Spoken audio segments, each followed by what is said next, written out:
You know, I bet almost every single one of us has a story about a teacher, right? That one person who either saw something in you nobody else did, or, well, maybe they left a mark for all the wrong reasons. Today, we're going to get into why they have such an incredible, lasting impact. So think about it for a second. When I say the word teacher, who pops into your head? Was it someone who totally changed your life for the better? Or was their impact, let's say, a little more complicated? Yeah, we've all got a story about that one teacher, the one who really shaped us. They have this kind of unique power in our lives, don't they? They can build us up, or in some cases, they can leave a scar that sticks around for a long, long time. So you've got this wild mix, the inspiration, the scars, and sometimes just a total mystery. And that's exactly what we're going to unpack.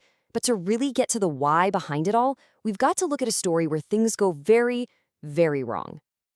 And to do that, we're diving headfirst into a story where a teacher's influence doesn't just cross a line, it completely obliterates it, twisting guidance into something, well, something much, much darker. Okay, so here's our case study. The New York Times bestseller, The Teacher. This book takes that already pressure cooker environment of a high school and just cranks up the heat, turning it into the setting for a seriously gripping psychological thriller. And yeah, if you've spent any time on Book Talk, you've probably seen this one. It's known for being super fast-paced, a little scandalous, and incredibly suspenseful. It's one of those stories that is absolutely designed to keep you guessing right up until that final page. And believe me, this is not your average classroom drama. The story just dives right into the psychological battleground. We're talking intense power dynamics, the dizzying line between guidance and control, secrets, lies, and maybe most importantly, how a teacher's own personal trauma can just bleed into their professional life. This quote right here, it gets straight to the heart of the whole mystery. Did you notice the title isn't a teacher, it's the teacher? It's such a small change, but it makes it feel so much bigger, so much more symbolic. It suggests we're not just dealing with a person, but some kind of powerful force, and figuring out their real motives is the entire puzzle. So this is where we pivot. The novel gives us this thrilling, twisty story for sure, but what if there's a real-world psychological framework that can actually help us understand why a person in that position of power might act this way? And to find that framework, we're going to turn to the world of Jungian psychology and a really fascinating concept called the wounded healer. So, what is the wounded healer? Well, the whole idea comes from Carl Jung, and it's based on the Greek myth of Chiron. He was this centaur who had a wound that would never heal, but despite that, he became this legendary healer and teacher.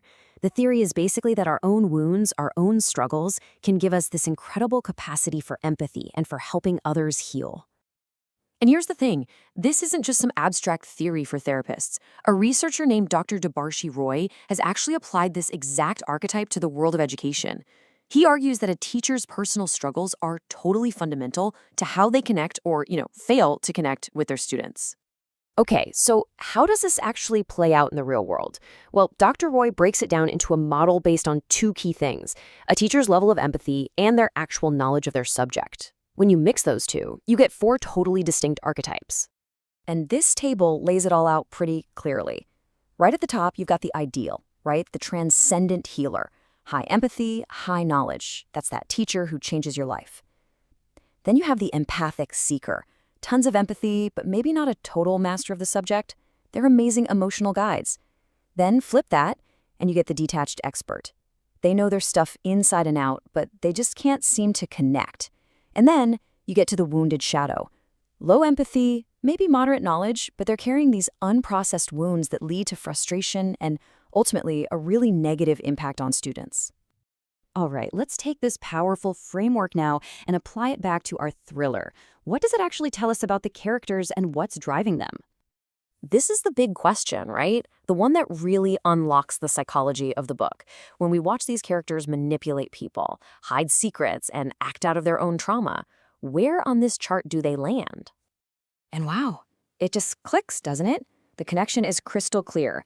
All those behaviors in the novel, the need for control, the secrets, the emotional damage, it all lines up perfectly with that wounded shadow archetype.